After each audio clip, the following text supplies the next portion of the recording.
Pode começar.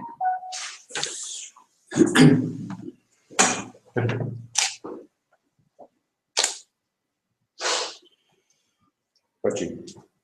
Hoje é terça-feira, dia 20 de junho de 2017. Nós estamos com o assunto as bolhas que irão explodir.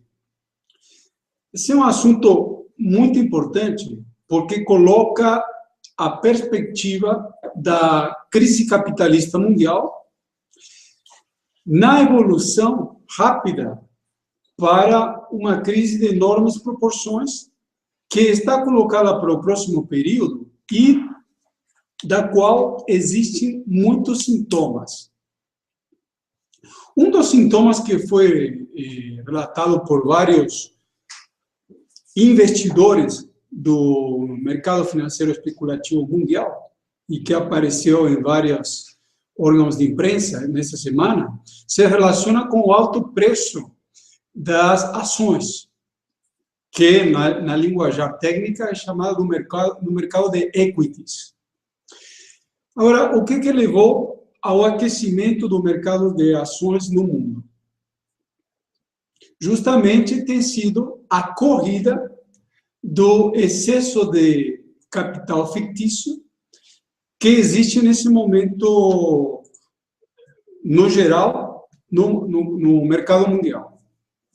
Nesse sentido, se relaciona juntamente com essas declarações bem concretas, com toda uma série de dados foram colocadas, né? Até com segmentos onde o mercado de ações estava mais aquecido, junto com o aumento da taxa de juros nos Estados Unidos pela terceira vez desde dezembro do ano retrasado. Taxa de juros nos Estados Unidos passou para 1 a 1,25%. O que isso significa numa economia que esteve mais de 10 anos com a taxa de juros quase a 0%? Por que a taxa de juros aumenta? Sendo que, aqui um ponto muito importante, as grandes empresas que atuam nos Estados Unidos, elas dependem de maneira visceral dos empréstimos da Reserva Federal, que é o Banco Central norte-americano. O grande ponto colocado é que existe um duplo problema que acaba posicionando a economia capitalista mundial, ou deixando a economia capitalista mundial contra a espada e a parede. O problema é o seguinte: se aumenta a taxa de juros, as empresas vão captar dinheiro a um custo maior, e aí começa a reduzir os lucros. Mas, por outra parte, aqui está o problema fundamental, essas empresas, para sobreviverem, elas tiveram trilhões comprados em ações, em dívidas e em outros títulos que as empresas emitem, e que foram apodrecendo conforme as próprias empresas foram entrando em crise, e que o governo, por meio da Reserva Federal, foi comprando de uma maneira de pai para filho. Então, títulos que as empresas conseguiriam vender por 10% do valor, por 30% do valor, o governo ia e comprava pelo valor cheio. E assim foi acumulando um volume gigantesco de títulos podres das empresas, que, nesse momento, somam 5,5 trilhões de dólares no caixa do Banco Central norte-americano, a Reserva Federal. Isso cria um problema, um desarranjo para o funcionamento da economia norte-americana, da mesma maneira que acontece em escala mundial. Qual é isso? Qual seria o desarranjo? Se encontra em que você tem um volume de capitais podres circulando, gigantescos. E, no caso dos Estados Unidos, especificamente, há um comércio desses títulos podres enorme, que movimentam uma coisa assim como 7 trilhões de dólares por ano. E o grande problema é que a taxa de remuneração desses capitais podres, para os grandes especuladores que controlam esses mercados, foi caindo de 15% até chegar a menos de 4%. E eles estão aumentando os juros justamente para que, dessa maneira, eles consigam equilibrar esse grande mercado de títulos podres. Só isso aí já deveria ser um grande ponto de preocupação. Mas tem mais outros, como, por exemplo, o que aconteceu nos últimos dias, em que Donald Trump acabou nomeando para uma agência regulatória chamada FDIC, um personagem chamado Klinger, que ele é totalmente contrário a um legislador norte-americano, um parlamentar chamado Dodd-Frank. Esse Dodd-Frank, ele deu lugar a uma lei que leva o nome dele, que tem como objetivo regulamentar o comportamento dos bancos. E agora Donald Trump está desregulamentando um setor que quase não tem regulamentação nenhuma. O que isso significa? Que o grande capital não consegue mais extrair lucros de uma maneira medianamente normal. Não estamos nos referindo aqui a investir em uma fábrica, botar a fábrica para funcionar e extrair lucros da fábrica. Não é isso que estamos falando. Estamos falando em não fazer loucura demais. Como, por exemplo, não investir nos mercados especulativos de uma maneira selvagem. O que está acontecendo nesse momento é que o grosso da economia mundial, ela gira em torno de investimentos totalmente podres. A especulação financeira e, fundamentalmente, os derivativos financeiros. Nesse momento, nos Estados Unidos, você tem alguma coisa assim como 350 trilhões de dólares, que dá 7 vezes 6, dá 6 vezes a economia mundial, em títulos de derivativos financeiros, que é a forma mais podre dos títulos financeiros possíveis. E isso somente está aumentando por conta de que as grandes empresas cada vez mais vão se apodrecendo pela dificuldade para atuar na economia real.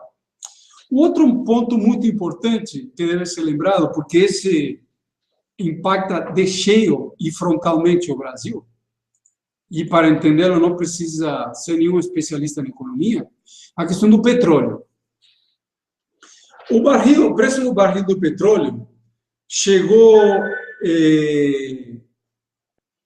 nos últimos dias a 50 dólares o barril. E agora está caindo e está em 45, mais ou menos. Existem vários preços, mas na média estou me referindo ao barril de petróleo chamado WTI. Aí, o que acontece? Por que ele começou a cair de novo? Para onde que isso vai? O preço do petróleo, que tinha batido em 50 dólares o barril, nos últimos meses, ele estava, em primeiro lugar, impactado pelos vencimentos dos títulos futuros do petróleo. Porque o grosso do petróleo, aproximadamente 60% do total das vendas de petróleo, não é feita à vista, no chamado mercado spot. Ele é feito nas bolsas mercantis de futuro, nas bolsas de energia, bolsa de Chicago, de Singapura, de Londres, etc.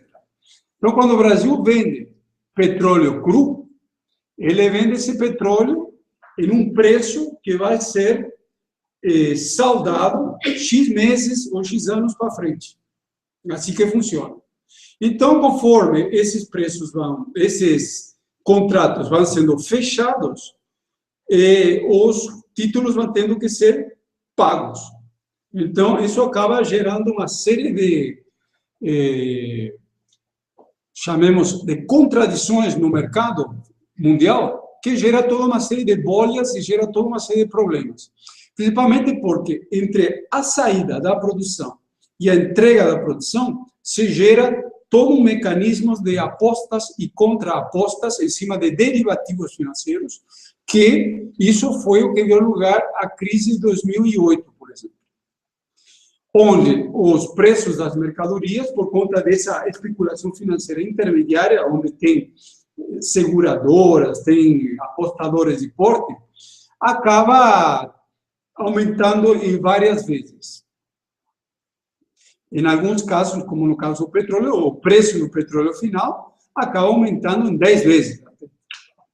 No caso do minério de ferro e outros minerais, acontecem coisas parecidas, como a gente já tem denunciado de que o minério de ferro sai do Brasil por 20% do valor e os restantes 80% são adicionados na Suíça e vão parar diretamente ao bolso dos grandes banqueiros internacionais. Da mesma maneira, a gente poderia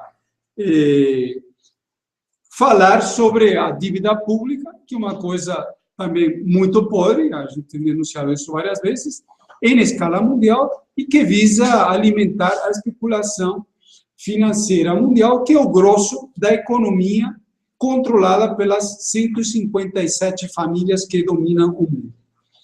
Especificamente sobre o caso do petróleo, o que nós temos é que o preço do petróleo está em crise, caindo, da mesma maneira que aconteceu em 2008 e 2009, com a tendência de chegar novamente a $30 o barril. Isso é uma situação gritante, porque lembremos que 2 anos atrás o preço estava em $110 o barril. Com isso, tem alguns países que estão na linha de frente dos candidatos a irem para a bancarrota.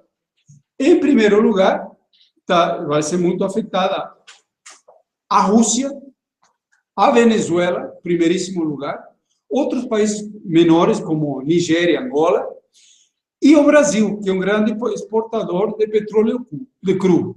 E nesse caso específico do Brasil, precisa ser lembrado uma coisa. Na América Latina, temos como grandes países exportadores de petróleo Brasil, Equador, Venezuela, e agora estamos tendo a Argentina, principalmente por um campo de petróleo que existe no sul do país, chamado Vaca Muerta, que está para começar a ser explorado pela Chevron. E qual é o problema? Com o preço do petróleo indo a pique, caindo violentamente, começa a inviabilizar os mecanismos de exploração e produção mais custosos. O pré-sal já foi reduzido muito o custo de produção. Tanto assim que o preço de um barril está por volta de produção nos $20, aproximadamente, 16 a $20. Então, aí já estaria mais ou menos coberto. Mas, como existe a especulação financeira no meio, isso gera um grande problema que, no caso do Brasil, e aqui entra o ponto fundamental dessa bolha, é a tendência a que o Brasil, a Venezuela, a Argentina e toda a América Latina recaiam de novo na crise que aconteceu na década de 80, que foi a impossibilidade de pagar as dívidas públicas e terem que declarar a bancarrota e caírem nas mãos do Fundo Monetário Internacional novamente.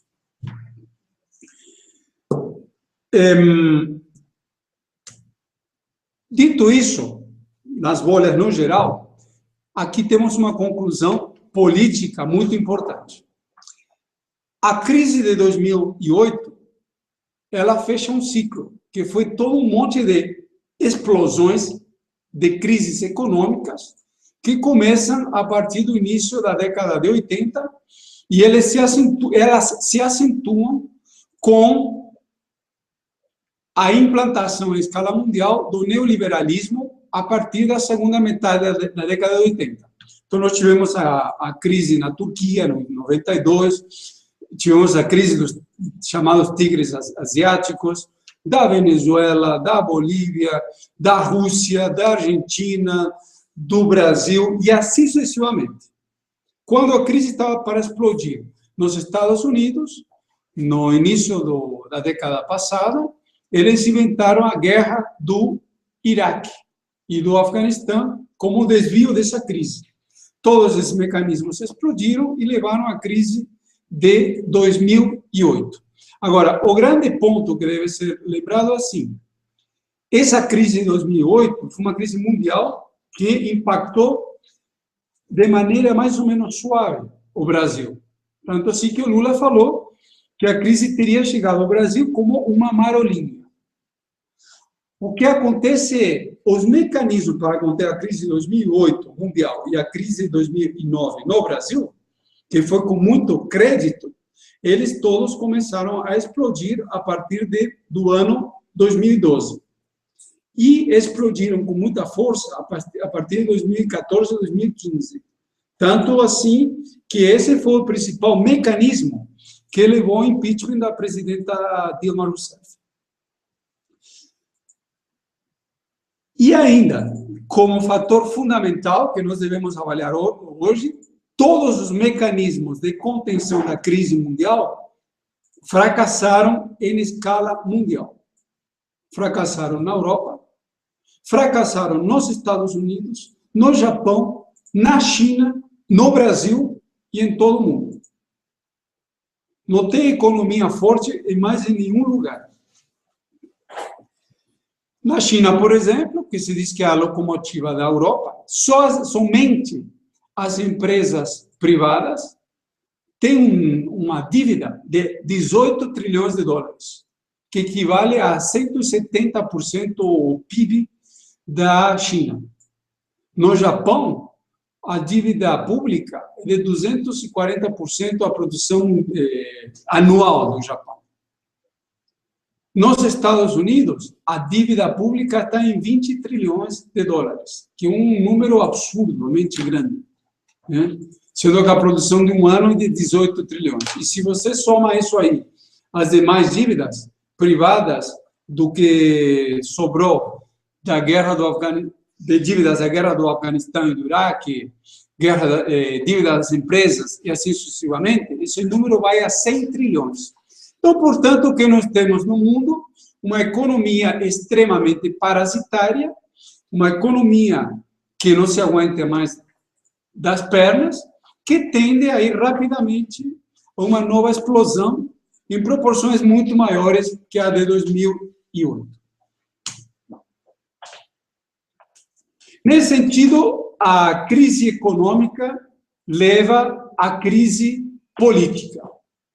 Então, há toda uma série de fatores que, no desenvolvimento da economia, da política mundial, que mostram que, na tentativa do grande capital de salvar os lucros a qualquer custo, estão levando à implosão do regime político no mundo inteiro.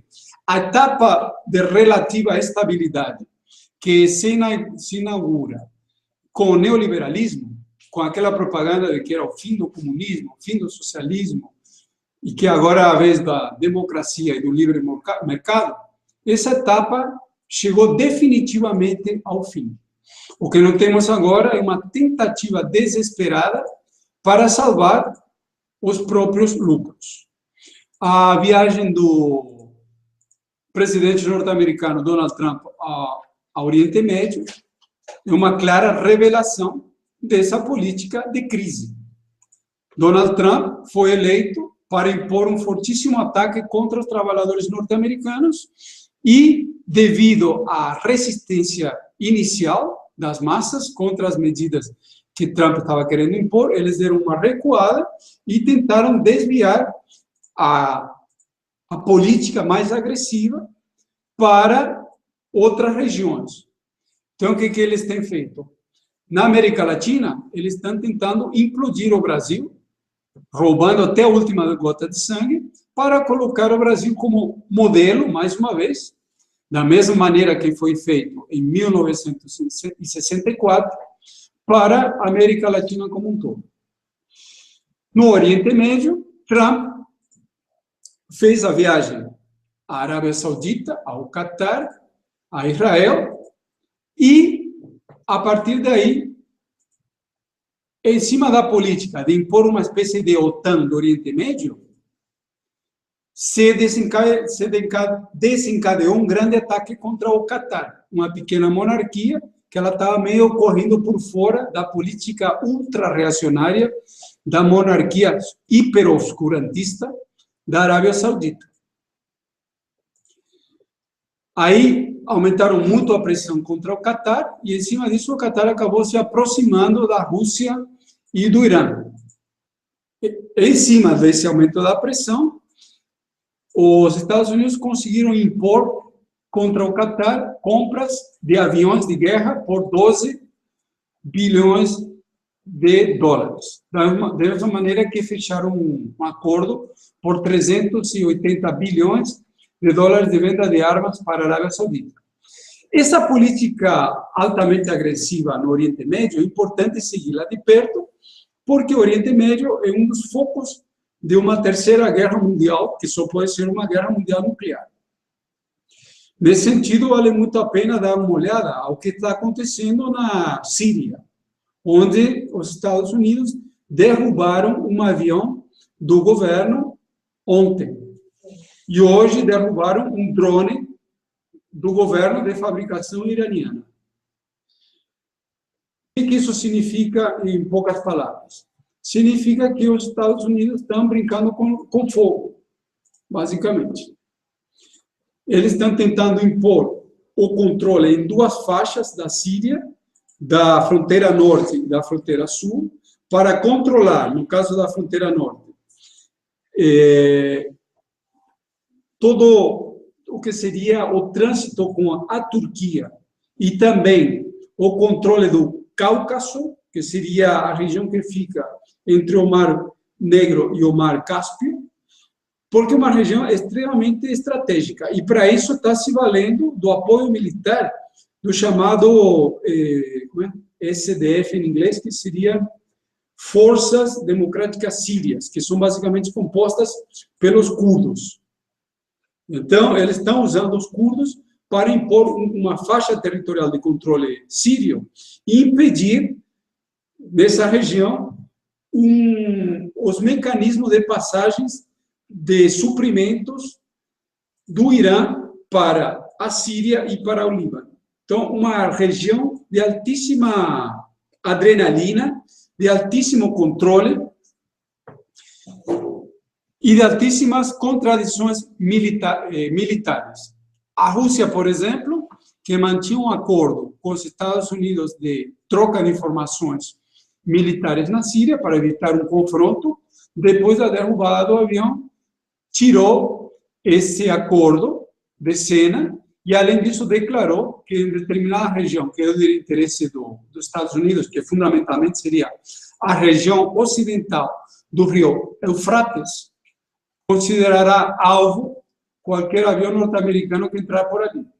Ou seja, nós voltamos a situações que a gente já viu em outras circunstâncias que levaram a guerras de grande porte, como, por exemplo, a Primeira Guerra Mundial.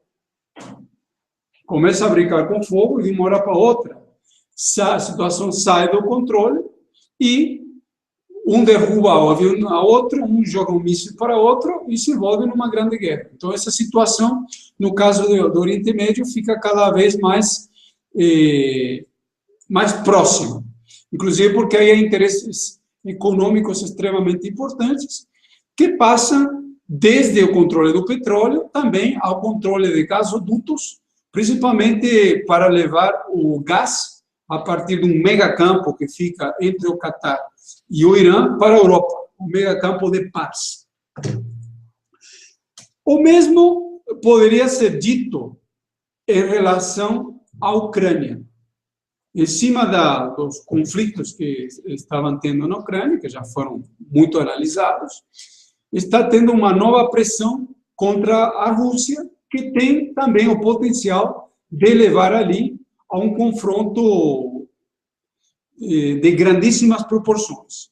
E situações mais ou menos parecidas estão se tornando cada vez mais candentes em outras regiões do globo, a começar pela própria Europa.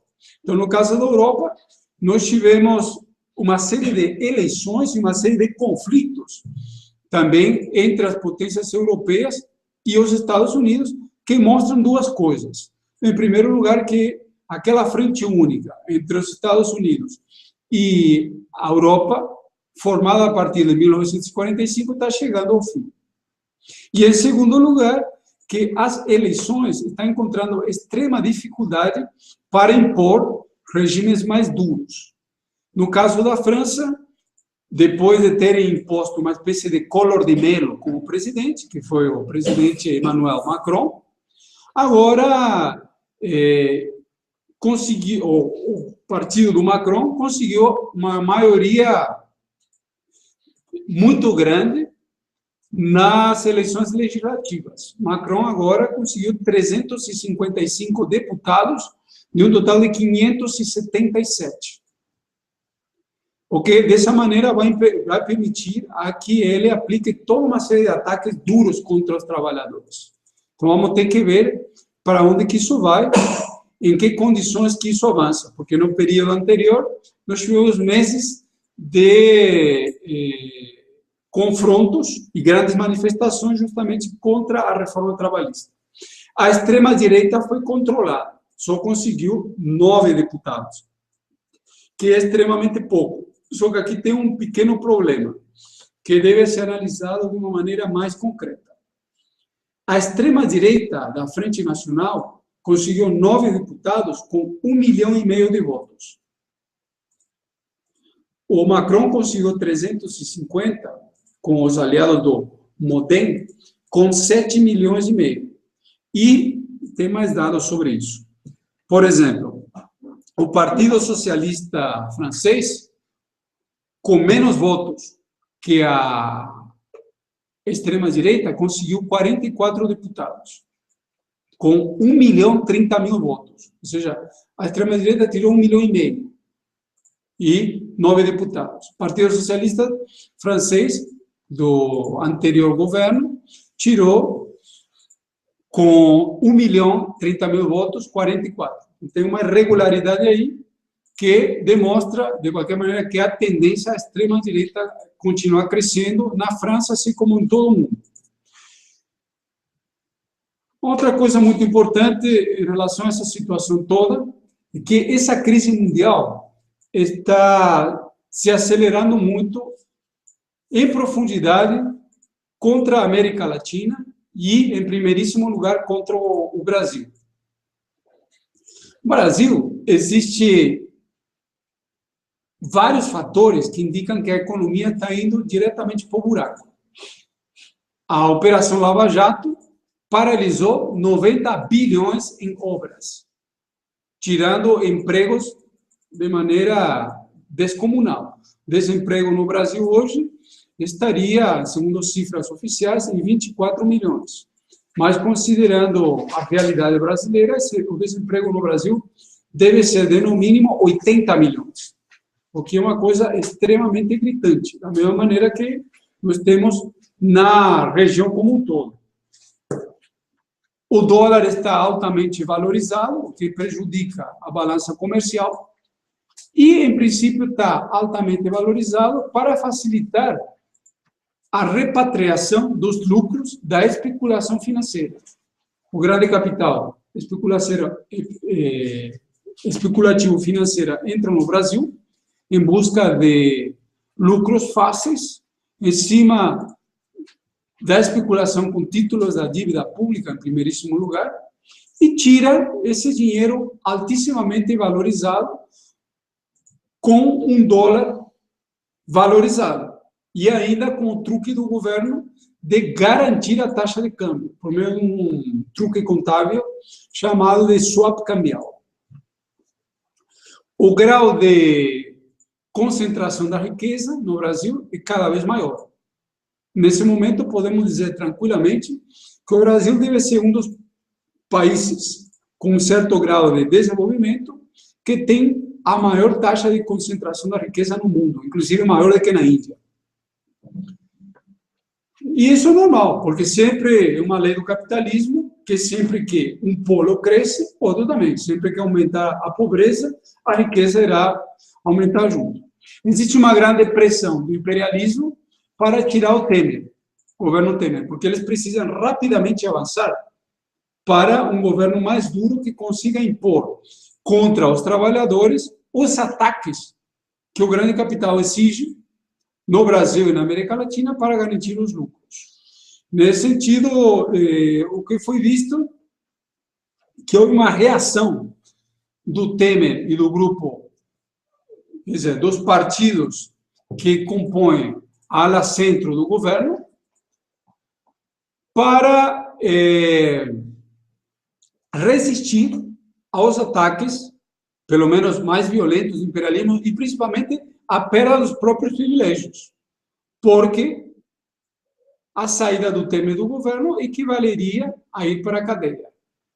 E, nesse sentido, o que nós vemos é que se compôs uma resistência e, ao mesmo tempo, o imperialismo norte-americano, por meio da Lava Jato, da PGR, etc., eles estão tentando aumentar o grau de ataques contra o governo e a base, né, como um todo.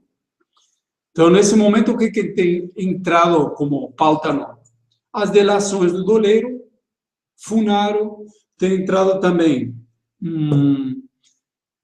as delações de Joesley Batista em segunda versão, com as declarações da revista Época, que foram extremamente agressivas contra o Temer.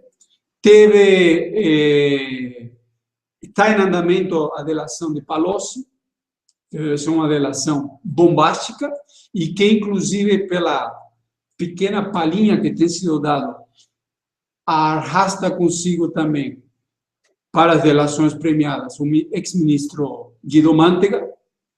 Tem as delações que já estão começando a ser negociadas de Eduardo Cunha. E, nesse sentido, tem que ver se o imperialismo norte-americano vai ter tempo suficiente para aguardar esse jogo. Esse jogo que compõe a ala esquerda tentando resistir aos ataques contra ela mesma do imperialismo. O imperialismo tenta barrer o regime e ir para uma coisa mais dura. Aqui entram algumas questões bastante interessantes, como, por exemplo, esse ataque contra o PSDB poderia ser... Algumas pessoas confundem com isso.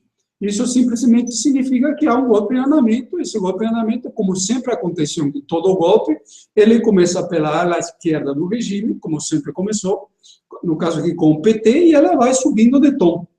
No caso do Chile, conforme a gente já tem comentado várias vezes, o Pinochet chegou a atacar grupos de extrema-direita. O Hitler chegou a liquidar as SAs. É só negócios, capitalismo é só negócios. Agora, por exemplo, uma coisa que deveria ser avaliada como tendência são as investigações aprimoradas do FBI contra a FIFA, com prisões no Brasil, com prisões nos Estados Unidos, e quem está envolvido fundamentalmente na corrupção da FIFA? A Rede Globo. Isso é muito interessante, porque revela que golpe é golpe. Eles vão devagarzinho, avançando, e pegam todo mundo. Deveria refletir isso aí. E por que a Rede Globo? Bom, a gente sabe o que está acontecendo com a Rede Globo. A Rede Globo está numa crise gigantesca faz tempo, ela foi resgatada no início do governo Lula, agora entrou na crise de novo. Nos últimos 2 anos, houveram transferências de lucros da empresa para os acionistas majoritários, que é a família Marinho, por 2 ou 3 bilhões de reais, alguma coisa assim, o que já indica que eles estão preparando uma saída da Rede Globo. A Rede Globo já era. A Rede Globo está sendo entregue em bandeja, provavelmente para o Slim.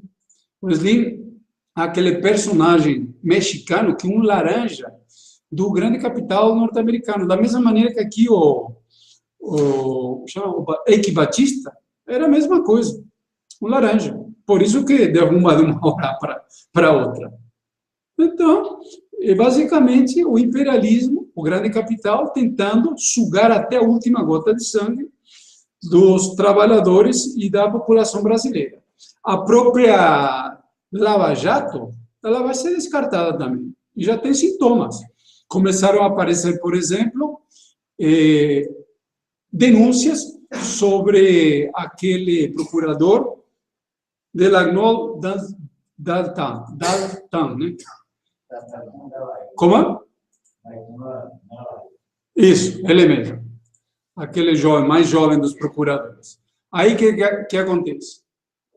Foi denunciado que ele estava ministrando palestras e recebendo R$ 30.000 por palestra.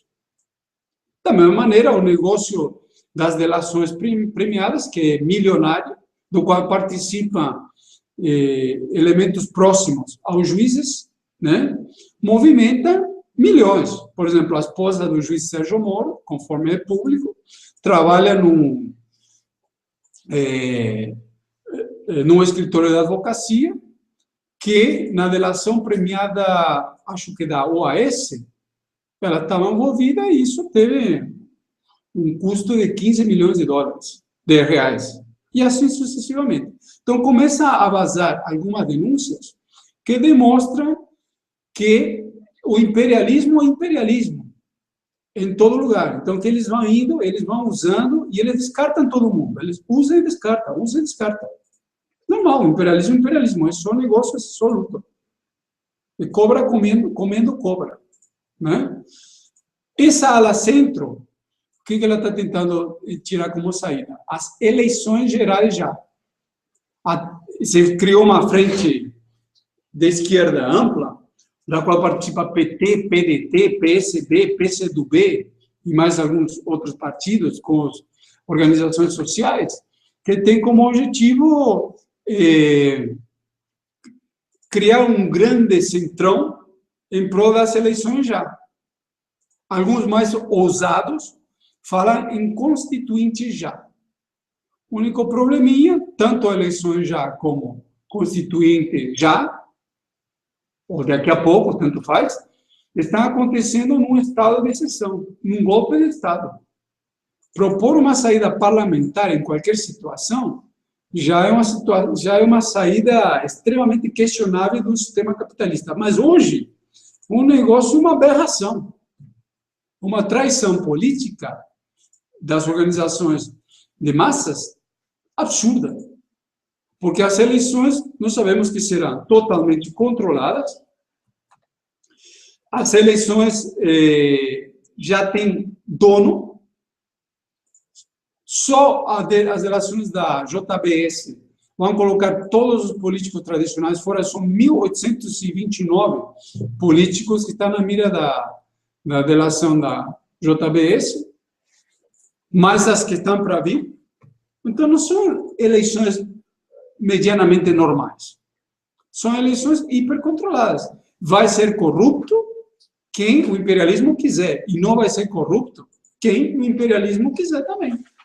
Eles vão passando por cima de nenhum trator, das várias alas do regime, até eles imporem a política deles. E a política que eles querem impor é basicamente o seguinte: só negócios.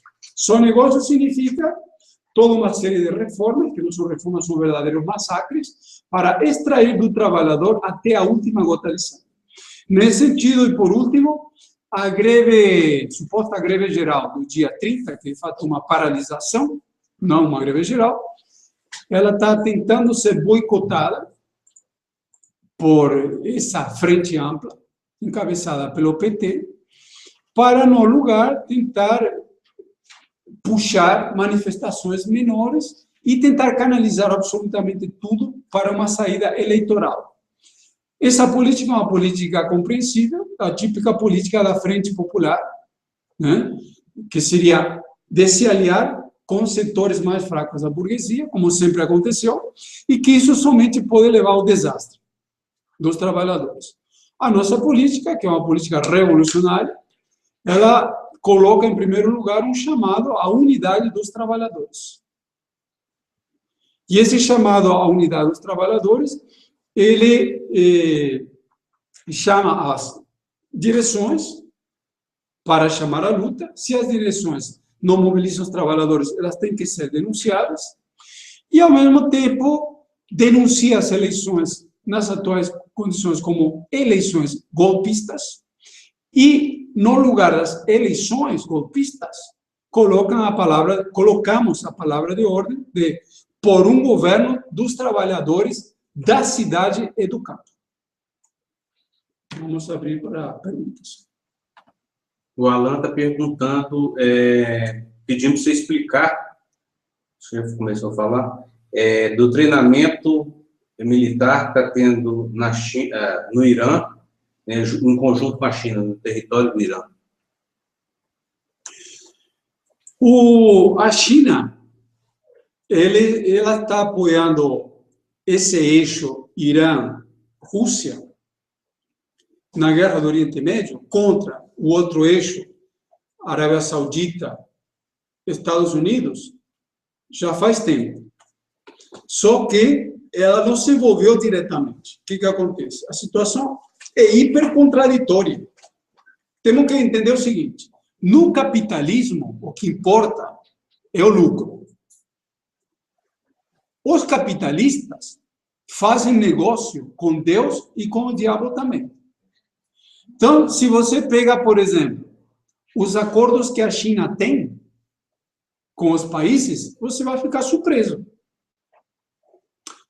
Vamos colocar assim: a China está promovendo como saída para a crise o chamado novo caminho da seda, que é criar vias rápidas para levar mercadorias da China para a Europa, via trem-bala, via rotas marítimas, que vão pelo canal de Suez, mas também vão por cima, pelo mar Ártico.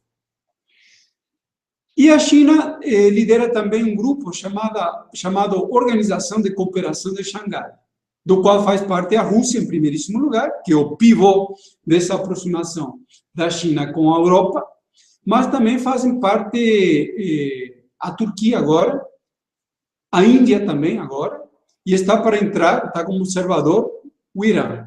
Esses são os parceiros mais próximos. Mas a China também tem muitos negócios com a Arábia Saudita. Compra petróleo, é o segundo maior fornecedor de petróleo da China, e vende grande quantidade de mercadorias. Também tem muito negócio com Israel. A Rússia também tem muito negócio com Israel. Ou seja, é um verdadeiro vale tudo. Na hora de fazer negócios, faz negócio com qualquer um. Agora, na hora de se posicionar em termos militares, aí é já a situação um pouco mais seletiva. Eles têm acordo em relação a algumas questões, como, por exemplo, troca de informações sobre terrorismo, eles trocam algumas informações, mas a China, aí, da mesma maneira que a Rússia, tenta abocanhar uma parte do mercado de armas no Oriente Médio, principalmente no caso do Irã. Por quê? Porque é o mercado mais lucrativo que tem nesse momento. Em uma situação de que a economia mundial está totalmente parada, todo mundo está tentando vender armas feito um louco. Veja os Estados Unidos o que eles estão tentando fazer. Rússia, mesmíssima coisa. Eles transformaram um pouco a guerra do Oriente Médio em um showroom de armas. Cada vez que eles disparam um monte de mísseis, desde navio, desde submarino, desde não sei aonde, é para eles mostrarem a arma funcionando. E aí poderem vender mais. E o que a gente já tem dito várias vezes, que a verdadeira saída para a crise é justamente a militarização da sociedade e, a partir da militarização da sociedade, as armas têm que ser gastas e só podem ser gastas por meio de uma grande guerra. Então, essas manobras militares não devem nos assombrar em absoluto, é mais ou menos rotina.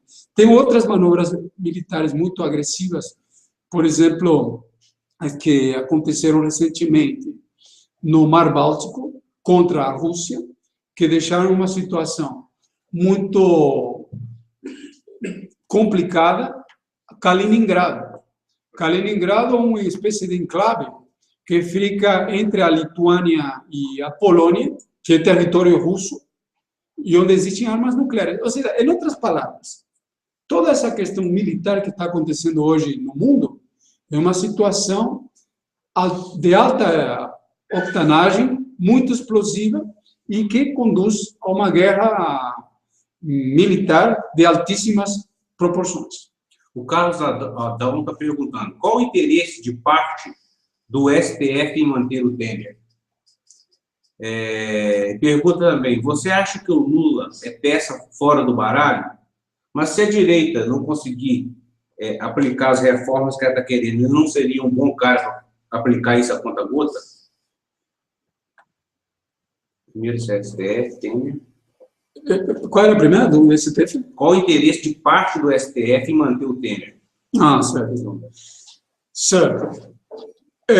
Bom, o STF ele está dividido, assim como tudo está dividido nesse momento. E tudo está dividido basicamente em 3 alas, que refletem a luta de classes geral da sociedade. Você tem a ala direita, a ala esquerda e uma ala centro, representando as classes principais da sociedade, que seria burguesia, trabalhadores e camadas médias da população. Uma parte do STF, ela está interessada em manter o Temer, porque os ataques contra o Temer, eles avançam rapidamente em forma de ataques contra o PSDB. Então, se tira o Temer, automaticamente o Aécio, Serra, Alckmin, próprio FHC, o Gilmar Mendes, todo mundo cai junto. Até o Gilmar Mendes está com denúncias. É só o imperialismo apertar um pouquinho mais que cai todo mundo. Então, o que acontece? Esses setores, que são uma ala de centro do regime, eles tendem a se proteger, é uma luta. Só que, como não são setores revolucionários, são setores contra-revolucionários, eles tendem a entrar em acordo com o imperialismo. É simplesmente isso. FHC, por exemplo, já se pronunciou por eleições gerais já. E, objetivamente, portanto, ele passou a fazer parte, em termos práticos, da chamada frente de esquerda, da qual participa PT, PCdoB, PDT, PSB, procurando eleições já. Só que o grosso do STF não é a favor do Temer. O grosso do STF é a favor do imperialismo, em cima de uma grande pressão que foi colocado contra o STF. Você tinha elementos como, por exemplo, o relator da Lava Jato, Luiz Fachin, que ele, num período, se autotitulava como um homem que defendia a esquerda.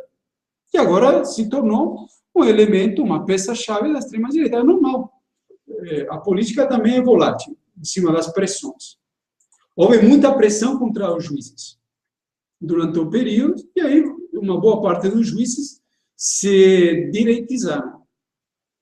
Com relação à questão do Lula, o que se deveria dizer é que o Lula, a política Lula, ela foi extremamente beneficiosa para o grande capital, para o imperialismo, com a bancarrota do governo de FHC no ano 2000 e poucos. As políticas neoliberais que foram aplicadas no Brasil, elas estavam levando o Brasil à bancarrota. O desemprego, a inflação estava altíssima. No início da década passada, começaram a ter muitas greves, muito descontentamento. O Lula veio para botar panos quentes nisso aí.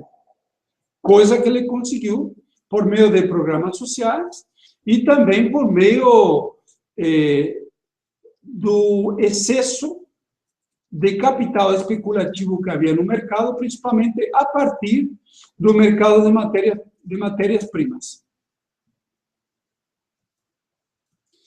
Agora, o que acontece? Com a crise aberta a partir de 2014, nós temos uma situação em que o Lula se tornou um político muito caro. Então, Lula já não serve mais para o imperialismo, porque ele é um político caro. E na época do segundo governo Lula, 150 mil sindicalistas estavam incorporados a cargos de chefia. Então, isso aí é muito caro. O imperialismo não quer mais isso aí. E, além disso, Bolsa Família, também tinha um problema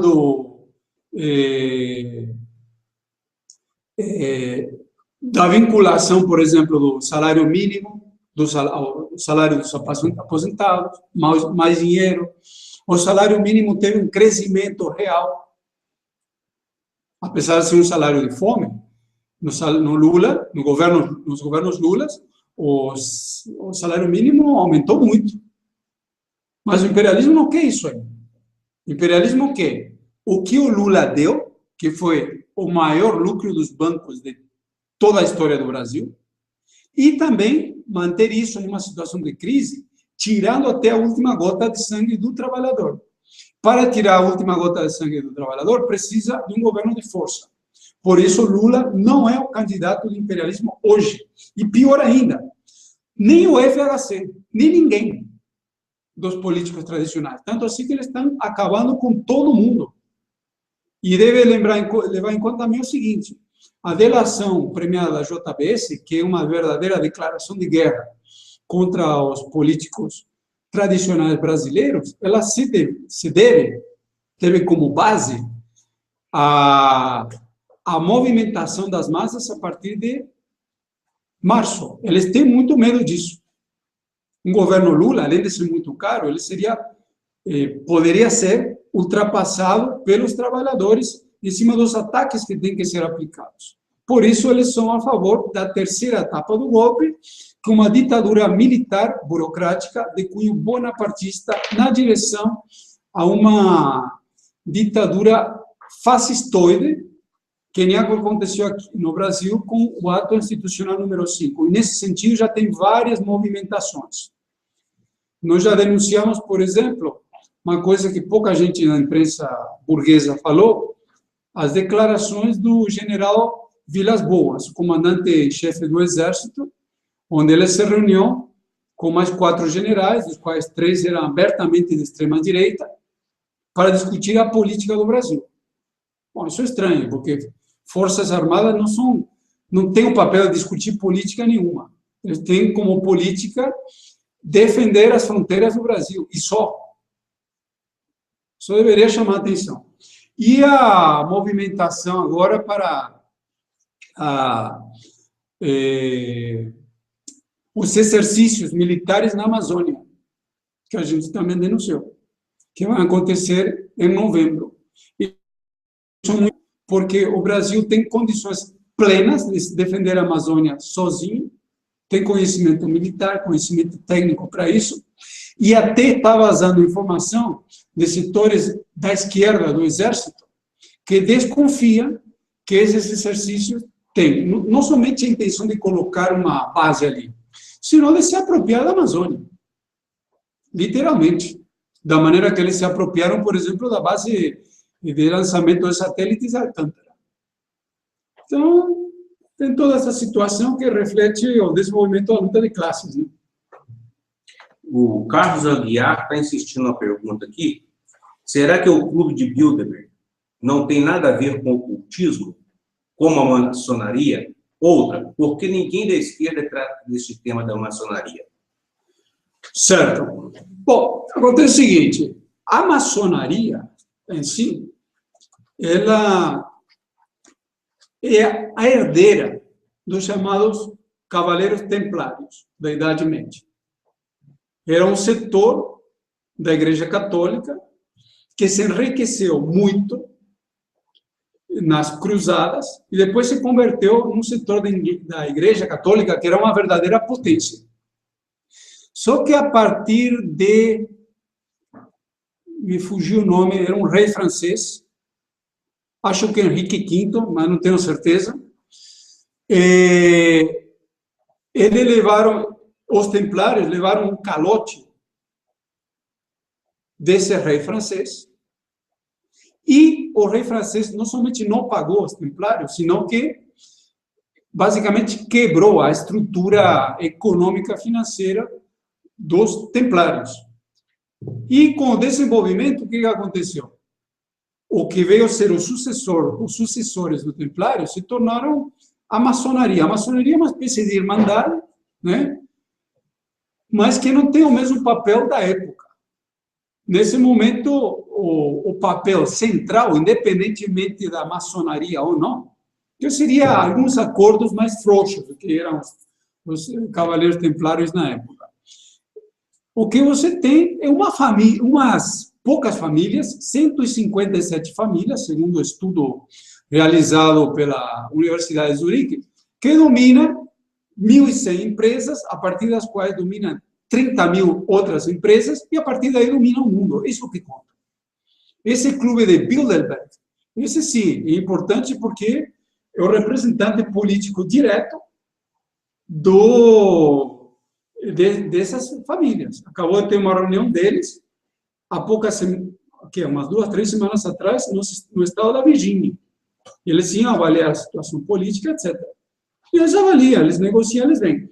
Tudo isso é importante, mas o grande ponto é assim: quem manda no mundo, em termos físico, é o chamado Deep State, numa palavrinha muito em voga atualmente, que significa em inglês Estado profundo. São os serviços de inteligência, é a polícia, é o exército, é a burocracia, etc. Isso que é o verdadeiro Estado, o Deep State.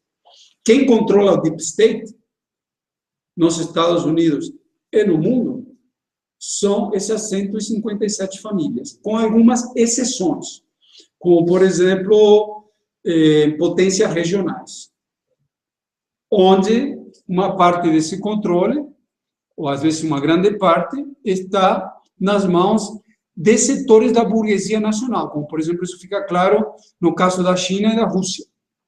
Mas o que acontece? Essa burguesia nacional, apesar de ter o grosso do Estado sob controle, ela tem um problema, ela está inserida no mercado capitalista mundial. E, por isso, ela depende, em grande medida, depende desse mercado mundial, portanto, das 157 famílias, em termos de especulação financeira, em termos de tecnologia de ponta, em termos de, por exemplo, a parte de microchips de computadoras, etc., etc.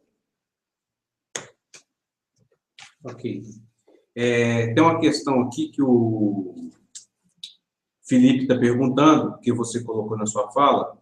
O que significa a parcial remoção de Moro da Lava Jato e outras investigações? Certo.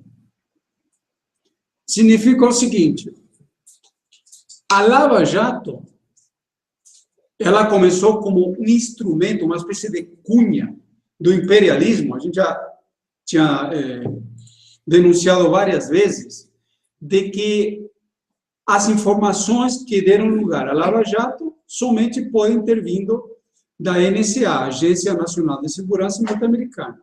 Informações relacionadas com a Petrobras e com a Odebrecht. Agora, o que acontece? A Lava Jato seria um terceiro escalão do judiciário. Tanto assim que quando eles tiveram que vir para dar um grande golpe contra o regime político, que aconteceu com a JBS em começo de maio, e esse grande golpe, as delações premiadas da JBS, não foram organizadas pela JBS, foram organizadas pelo próprio imperialismo, pelo Departamento de Justiça, pela CIA, pelo Departamento de Estado, no mínimo esses 3 organismos. Aí o que acontece? Essas delações vieram por cima. Porque se fossem pela Lava Jato, poderia criar um problema para o objetivo dessas delações, que era começar a atacar com violência setores do PSDB. Da maneira como isso aconteceu, colocaram no colo do Procurador-Geral da República, que é o chefe dos procuradores que atuam na Lava Jato, uma delação premiada tão escandalosa que ele não podia se recusar a reconhecê-la. Se tivesse ido por Curitiba, teria tido esse problema. A mesma coisa com o relator, com Fachin. Então, essas movimentações, especificamente, eu não sei muito bem o que elas significam. Tipo, ter tirado 3 processos do Lula, do Moro, e ter levado para outras instâncias. Ou ter tirado uma do Eduardo Cunha e também ter levado para outra instância. Tem que ver, tira um pouco de poder da Lava Jato, com certeza, temos que ver o que há dentro desse jogo interno todo, a gente não tem todos os controles.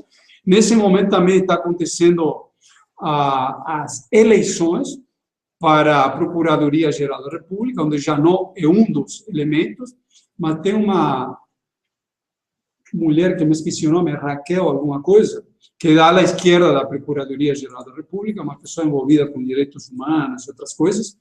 E há outro elemento, que também esqueci o nome, que disputa a Procuradoria-Geral da República. E a Rede Globo e a extrema-direita e o imperialismo são a favor de uma reeleição do Rodrigo Janot. Então, obviamente, que aí há toda uma série de movimentações que a gente desconhece, inclusive a movimentação em torno a Gilmar Mendes. Mas o que sim a gente tem certeza, porque a gente não tem todas as informações, mas nós temos algumas e nós temos um método de análise, que é o materialismo histórico de Marx, que reflete como os processos sociais acontecem. O que sim nós sabemos assim, há uma escalada do golpe. Isso não há dúvida nenhuma. 2, esse golpe, ele se aprofunda em cima do aprofundamento da crise capitalista mundial.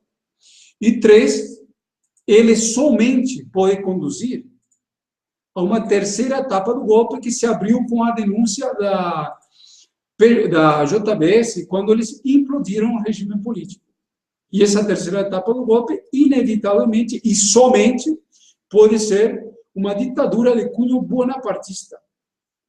Portanto, burocrático-policial. Não destrói de raiz todas as organizações operárias, ou violentamente, mas vai ser um ataque duro. Alguma coisa assim como o governo do general Castelo Branco.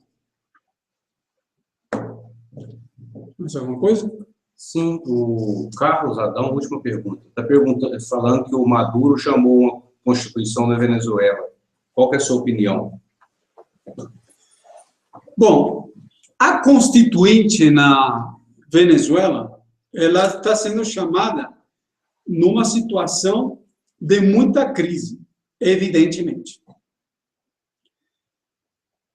Em dezembro de 2015, a direita venezuelana, que se agrupa na MUD, Mesa de Unidade Democrática, conseguiu maioria absoluta na Assembleia Nacional Venezuelana. Por uma série de manobras, os chavistas conseguiram rebaixar essa vitória da direita do nível mais alto possível para um nível inferior. Basicamente impugnando deputados. Porque se tivessem deixado a direita no nível superior da vitória, elas poderiam ter demovido até o presidente da República e tinham mais poder que o próprio presidente. Conforme a situação foi evoluindo, os chavistas, que estão rachados, eles tentaram controlar a situação política na Venezuela. E eles conseguiram fazer isso com extrema dificuldade, porque há uma ala direita do chavismo que ela é a favor da negociação com a direita venezuelana, que é intrinsecamente ligada ao imperialismo norte-americano. Essa ala tentou negociar principalmente com o setor ligado a Henrique Capriles, o governador do estado de Miranda. Essa ala propõe o quê? Da direita. Inclusive porque isso vazou em conversas que foram divulgadas do maior empresário venezuelano, que é o dono de um grupo empresarial da indústria alimentícia, que 2 anos atrás disse o seguinte: precisa fazer uma negociação com o Fundo Monetário Internacional e fazer um empréstimo por 50 bilhões de dólares e, a partir daí, estabilizar a economia venezuelana. A economia venezuelana está um desastre. Eu, por exemplo, estive mais de 2 meses na Venezuela e acompanhei isso muito de perto. O salário mínimo de um venezuelano é $25, R$ 80. E o que acontece é que tem toda uma série de alimentos tabelados, que são extremamente baratos. O custo de vida na Venezuela é muito barato. Quando eu estive lá no final de 2015, início de 2016, por exemplo, com $1 você comprava 600 litros de gasolina. Com R$3,50, 600 litros de gasolina. Um suco, daquele super suculento, você comprava com 50 centavos. Você almoçava por, sei lá, muito bem, por 10 vezes a menos do que você almoçaria aqui. E assim sucessivamente. Né? Só que o que acontece? Na parte de alimentos, o grande problema é que para você pegar alimentos tabelados, você precisava enfrentar filas brutais. E havia muito desabastecimento. Uma parte por conta da guerra econômica, que os chavistas falavam. Mas outra parte do problema se relacionava com a própria burocracia do chavismo. Os militares, por exemplo, eles têm prioridade na hora de se abastecerem em preços baixos. E uma parte deles, conforme tem sido denunciado, especulam com contrabando na fronteira com a Colômbia e assim sucessivamente. Isso gerou um descontentamento brutal. Eu conheci pessoas que faziam, às vezes, 6 horas, 8 horas de fila para comprar um pouco de farinha, óleo, mais alguma coisa. Chegava lá no supermercado e não tinha nada. Então, o nível de raiva social era muito grande. Tanto assim que nessas eleições de 2015, os chavistas perderam até no bairro 23 de fevereiro, que é o coração do coração do coração do chavismo. Eu conheço esse bairro aí. Um bairro popular que tem blocos de prédios. E uma coisa muito interessante é que a população, a partir dos golpes fracassados de 2002 e de 2003, a população se armou, uma boa parte dela. E esse que é o problema chave. Uma parte da população está armada, ponto número 1. Uma parte dessa população, ela está ligada ao crime organizado. Outra parte está vinculada às milícias. E essas milícias são 150 mil homens e mulheres armadas que têm um certo controle do Ministério da Defesa, ou do Interior, um dos dois. Mas o ponto é assim, é uma boa parte da população que está armada. Há todo um espírito muito anti-imperialista na Venezuela. E a situação é de muita crise. Deve-se lembrar também que 60% do orçamento nacional é dedicado 40% para os programas sociais e os restantes 20% para subsídios. Então, a situação é extremamente explosiva. Uma coisa que deveria chamar muito a atenção, que a direita venezuelana foi extremamente manteiguinha no tratamento do chavismo. O chavismo deitou e rolou nesses tempos todos contra essa Assembleia Nacional, desde que assumiu, que foi no dia 6 de janeiro de 2017.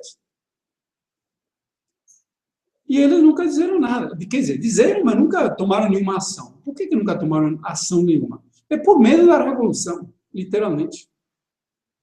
Não é fortaleza do chavismo nenhuma. O chavismo, no geral, morre de medo da revolução também. Eu vi isso.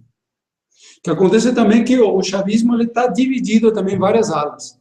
E você tem uma ala do chavismo extremamente radical, que ela é ligada aos movimentos sociais. E, principalmente, o governador de Caracas, que se chama Jorge Rodríguez, ele é ligado a esses movimentos sociais. É um burocrata chavista, mas que recebe uma pressão violenta dessa base, muito grande.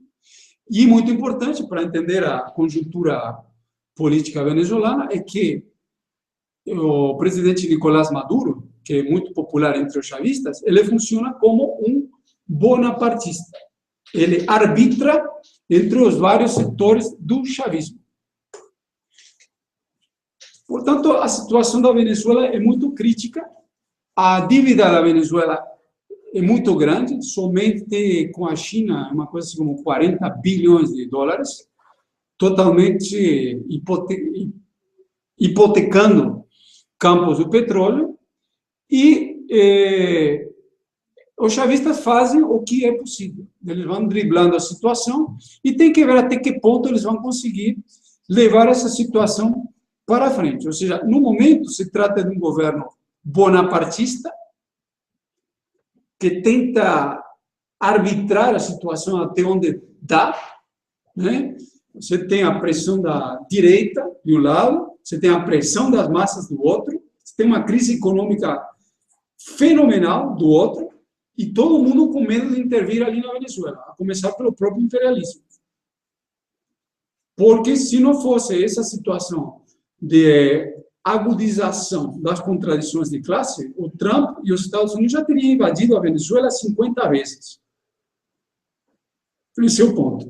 Agora, a crise na Venezuela, que tem muito a ver com a crise do petróleo, e que agora, como eu disse no início da exposição, o preço do petróleo vai cair ainda mais, ela tende a ir para o colapso, muito rapidamente.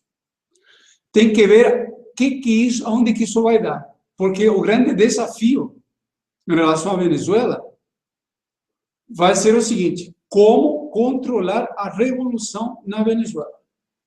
E como fazer para que isso aí não respingue para a América Latina inteira? Que, inclusive, é a mesma pergunta que deveria ser feita em relação ao Brasil. Como controlar a revolução no Brasil? Em cima dos ataques que tendem a converter o Brasil em uma outra Venezuela. E como fazer isso na Argentina, onde a situação é hipercrítica? Por exemplo, um detalhe: Macri entrou no governo e em 5 meses já aumentou o número de pobres em 1,5 milhão de pessoas, que no Brasil equivaleria a 10 milhões, em termos proporcionais. E endividou o país de uma maneira nojenta para repassar recursos para os especuladores externos. Somente o Banco Central argentino, por meio de letras do Tesouro especulativas, não são letras do Tesouro, são letras do Banco Central, LEBACs, aumentou a dívida nesse ano e pouco que ele está no governo, 60 bilhões de dólares, que é muito, muito alto, muito alto. Agora eles estão tentando manobrar de alguma maneira para tentar driblar isso aí. Ou seja, a situação na América Latina é extremamente convulsiva. Isso aqui pode demorar um pouquinho mais, pode demorar um pouquinho menos, mas o ponto é assim: quanto mais demorar, com mais violência virá. Está entrando numa situação de altíssima crise e de altíssimos confrontos sociais. Nós vamos ver isso daqui a pouco. Isso aí é uma previsão. A arte revolucionária é a arte de fazer previsões, mas não em cima de uma bola de cristal, e sim em cima de tendências. E a previsão aqui é a seguinte: no próximo período na América Latina, haverá uma crise de gigantescas proporções em cima de uma violenta crise mundial. E nós assistiremos a um confronto de classes como nunca houve no mundo em época histórica nenhuma. Nós vamos ver isso em escala mundial. Para finalizar, greve geral marcada para o dia 30/6. Quais são os desafios para os revolucionários? Em primeiro lugar, entender que a paralisação do dia 6, do dia 30/6, ela é muito importante, porque nós vamos poder medir a adesão do movimento de massas. A burocracia, a esquerda, integrada ao regime, o PT, eles têm feito tudo o que foi possível, um pouco mais, para tentar conter o movimento de massas. Desde março. O movimento de massas começa de novo, mas eles sempre contêm. Só que, apesar da contenção, foi muito difícil contê-lo e, ao mesmo tempo, o que tem acontecido sempre extrapolou as expectativas de todo mundo, inclusive. Você pega a greve, a paralisação do dia 28 de abril, ela foi bem maior do que todo mundo esperava. No dia 15 de março também, do dia 24 de maio em Brasília também, só que eles tentam espaçar o máximo que eles podem e levar a luta para o âmbito estritamente eleitoral. Essa frente ampla que eles estão tentando criar, seguindo o modelo da Frente Ampla Uruguaia, nas atuais condições, é uma política totalmente contra-revolucionária, uma política contra os trabalhadores de puro sangue, isso aí.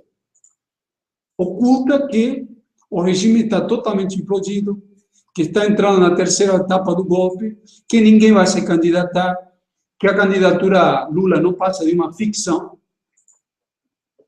que a própria vida do PT está com os dias contados, em qualquer momento eles transformam o PT numa organização corrupta e criminosa, usando as próprias leis que foram aprovadas durante o governo Dilma.